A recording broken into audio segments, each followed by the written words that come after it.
Hello again. One of my viewers sent me a rather interesting little article. I'll attach the link, but I'm going to give you some of the highlights. And it's titled, What Makes Islam So Different? You know, if you watch some of my recent videos, I told you that it's a filthy book of hate and violence that was written by a pedophile pervert. When you read this article, I don't think you can disagree with what I said. Let me give you some of the highlights. Does the Koran really contain over 100 verses promoting violence? The Quran contains at least 109 verses that call Muslims to war with non-believers for the sake of Islamic rule. Some are quite graphic, with commands to chop off heads and fingers and kill infidels wherever they may be hiding. Muslims who do not join the fight are called hypocrites and warned that Allah will send them to hell if they do not join the slaughter. Are you sort of getting the picture why I call those that aren't violent polar bears? Are you getting it?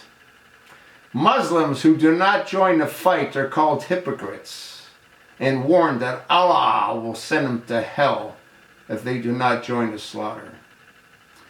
Unlike nearly all of the Old Testament verses of violence, the verses of violence in the Quran are mostly open-ended, meaning they are not restrained by historical context contained in the surrounding texts, although many Muslims choose to think of them that way. They are part of the eternal unchanging word of Allah, and just as relevant to subject to interpretation as anything else in the Quran. The context of violent passages is more ambiguous than might be expected of a perfect book from a loving God. Most contemporary Muslims exercise a personal choice to interpret their holy book's call to arms according to their own moral preconceptions about justifiable violence. Their apologists cater to their preferences with tenuous arguments that gloss over historical fact and generally do not stand up to scrutiny. Still, it is important to note that the problem is not bad people, but bad ideology.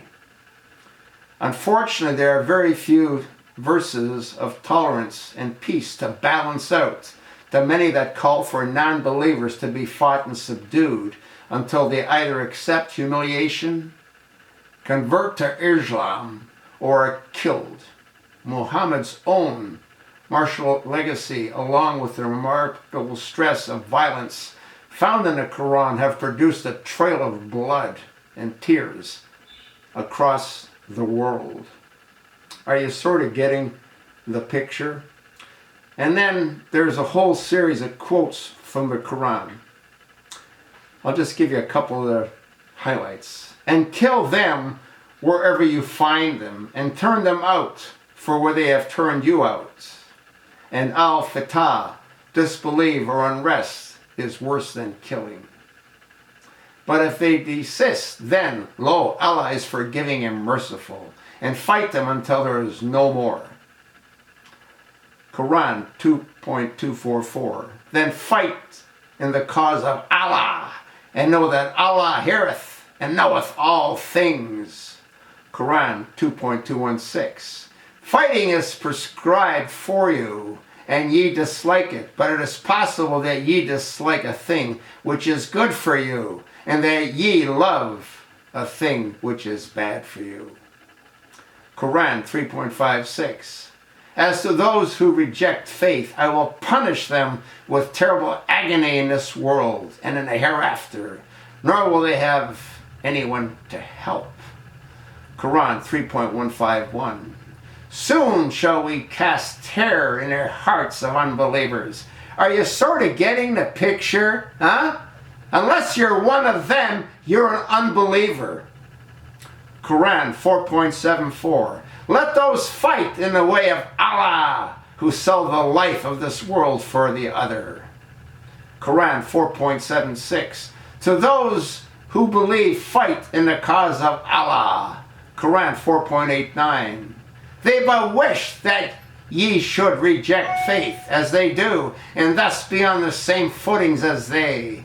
But take not friends from their ranks until they flee in the way of Allah from what is forbidden. Koran 4.95. Not equal are those of the believers who sit at home, except those who are disabled by injury or blind or lame. Koran 4.104. And be not weak-hearted in pursuit of the enemy. If you suffer pain, then surely they too suffer pain as you suffer pain. Koran 5.33. The punishment of those who wage war against Allah and His messengers and strive to make mischief in the land is only this. Koran 8.12. I will cast terror in the hearts of those disbelievers, and therefore strike off their heads and strike off every fingertip of them. No reasonable person would interpret this to mean a spiritual struggle. There's a whole lot more, folks. But are you sort of getting the clue? Well, Koran 9.30. And the Jews say, Israel is the son of Allah.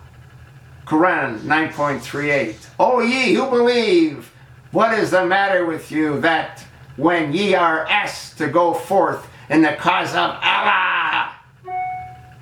Folks, this is the same filthy book that two Muslims got sworn in to Congress.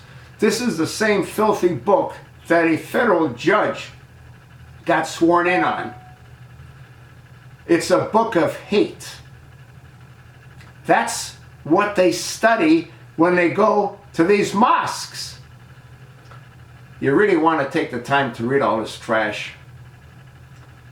There's no doubt in my mind that what they've done since 2001 is condition us over and over and over again. Every day, all we hear about is Muslims. And now, we don't just hear about them, now they're here. They're everywhere. What Hillary Rodham Clinton did with the Arab Spring, and what Obama's done with Libya, and what Hillary did with Libya, opened up the gates of hell. And you know what? We can't close them. Sharia law is what I said 3.5 years ago is what his objective is. To bring Sharia law here and everywhere. Why? Because he is a Muslim. And who's behind all of this? Saudi Arabia. They funded this monster before he was even born. That's sort of what I think. I want to thank my viewer for sending me this garbage. Read it. See how peaceful and loving this twisted, evil cult is.